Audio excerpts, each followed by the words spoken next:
RDA Tidiane Thiam, chargé des délégations.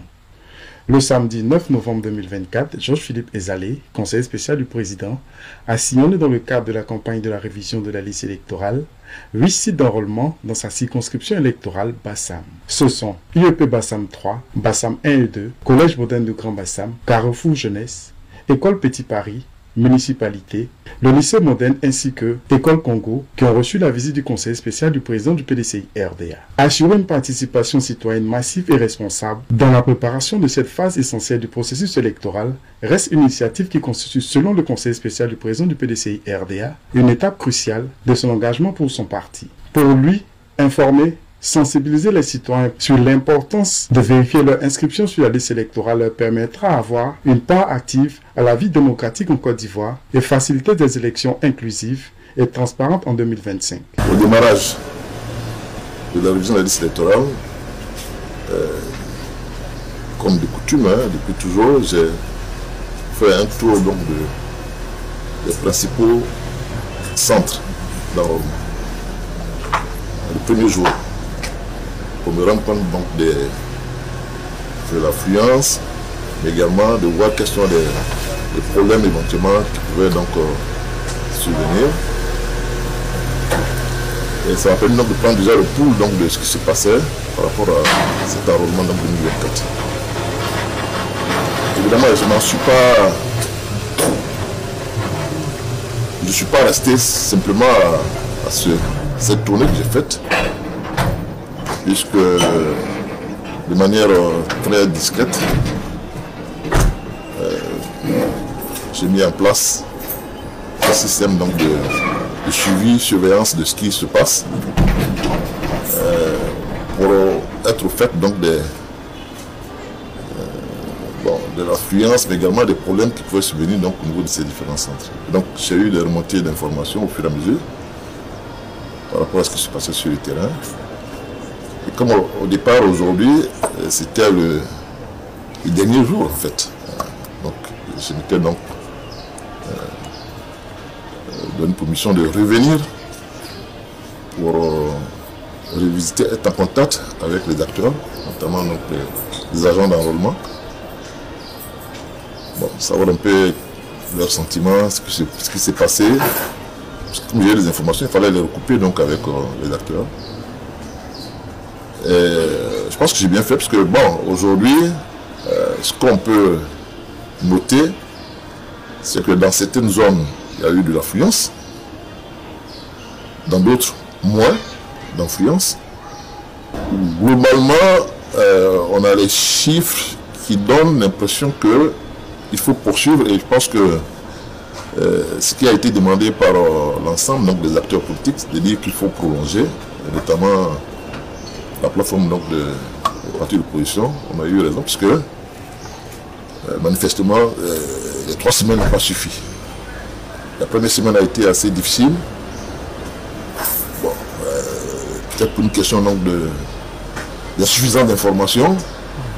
La deuxième et la troisième semaine ont permis donc d'atteindre un peu le régime de croisière, mais bon, si on arrêtait aujourd'hui, c'était pas bon. Donc c'est bien d'avoir prolongé. Maintenant, est-ce qu'une semaine ça suffit? J'en doute. Parce qu'il y a des goulots d'étranglement. Par le système qu'on a mis en place pour suivre ce qui se passe en tout cas. Donc, il y a des goulots d'étranglement, notamment au niveau donc, de la récupération des documents.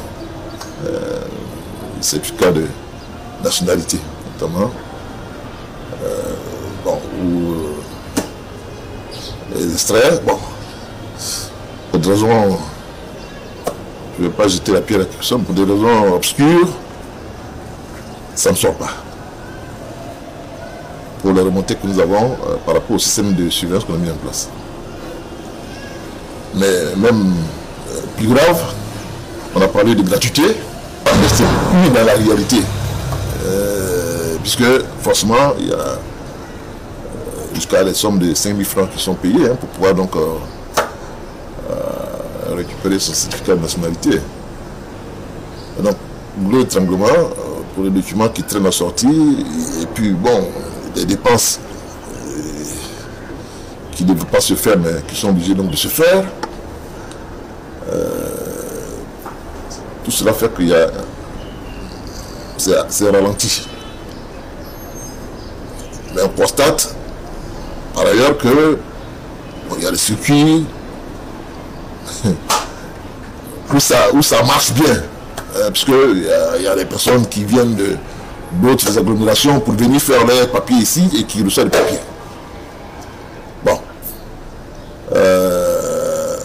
Et donc, l'un dans l'autre, ces constats donnent raison au fait qu'il faut poursuivre l'enrôlement. Au-delà même d'une semaine qui a été annoncée, il faut le poursuivre. Donc ça, c'est à la CEI au gouvernement d'en décider, mais manifestement, ce n'est pas... Et en même temps qu'il faut poursuivre cet enrôlement, il faut également intensifier la communication, l'information vis-à-vis donc des nouveaux majeurs, vis-à-vis des parents, et puis également donc faire en sorte que les documents ne soient pas bloqués. Les constats sur le terrain aussi ont permis donc de voir que il y a des centres sur lesquels certains groupes ont fait ce qu'on appelle de la transhumance. Il faut avoir le courage de le dire.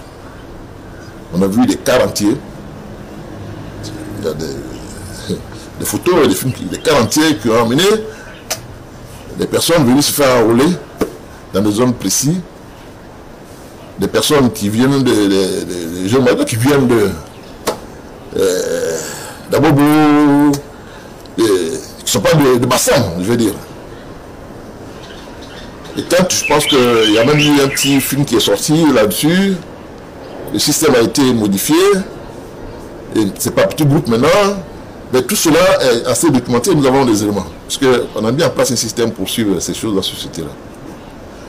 Mais même plus grave, ce qu'on relève, c'est qu'il y a des personnes qui ont eu pour mission, pour le compte de certains partis politiques, de récupérer des certificats d'enrôlement, moyennant des paiements. Là aussi, on a des éléments précis là-dessus. Ce qui même est encore plus grave, je dirais, c'est que on récupère les certificats d'enrôlement ou on fait des photos de ces certificats d'enrôlement. On donne de l'argent, ça dépend, 3 000, 5 000. Ceux pour qui on a récupéré, des fois on leur promet de leur amener les certificats. Mais on s'est rendu compte que les certificats ramenés sont des faux. Sont des faux. Parce que le code QR et les inscriptions marquées sur ces certificats ramenés en termes donc de lieux, etc., ne sont pas les mêmes par rapport au certificat initial d'origine. Et donc, toutes ces choses-là, nous les documentons par le système qui a été mis en place, de sorte que, au contentieux, on fait valoir toutes ces anomalies pour que il n'y ait pas n'importe quoi sur la liste électorale. Ce qui passe ici à Bassam, je suis certain que c'est... Parce que c'est des choses mûrement réfléchies. C'est des systèmes qui ont été mis en place. Et j'ai dit, nous avons documenté ces choses. Le certificat qui a été remis à la personne, quelqu'un dont le nom commence par E, se termine par L, je l'ai dit, il ramène après le certificat, le nom de la personne, mais ce n'est pas le certificat d'origine.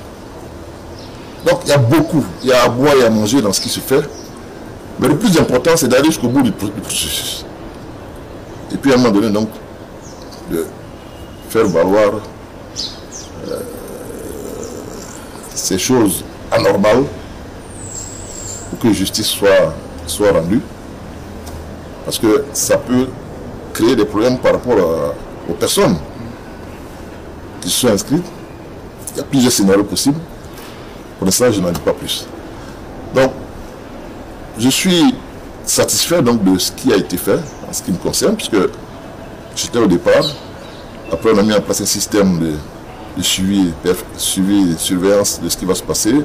On a eu des remontées d'informations. Il y a certains constats également que j'ai encore fait. Il y a une semaine qui a été rajoutée. On va continuer donc de suivre ce qui va se passer pendant ces une semaine. Mais si on veut aller à des élections crédibles, transparentes, la liste électorale, elle doit être regardée de très près. Mais je voudrais également profiter donc de votre micro pour inviter les Ivoiriens et les Ivoiriennes qui ne sont pas encore sur la liste électorale d'aller se faire inscrire. Et de ne pas,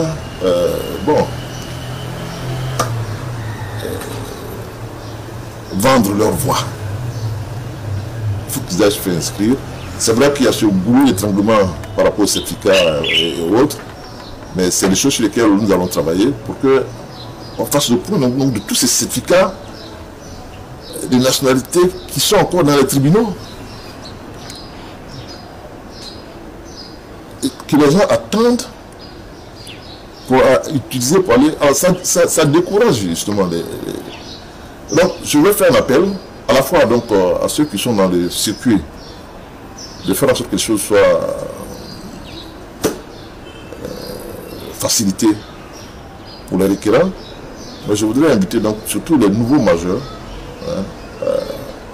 à croire à ce que demain la Côte d'Ivoire peut être ce qu'eux ils souhaitent si ils acceptent donc d'apporter leur voix à la prise de décision au moment des élections. Donc c'est un processus qui est ouvert, nous continuons de le regarder, surveillons, nous documentons, parce qu'il faut être factuel pour que le moment venu, on puisse donc faire valoir donc, ce que nous avons constaté sur le terrain. Mais il faut que les gens sortent massivement pour aller se faire inscrire sur la liste électorale.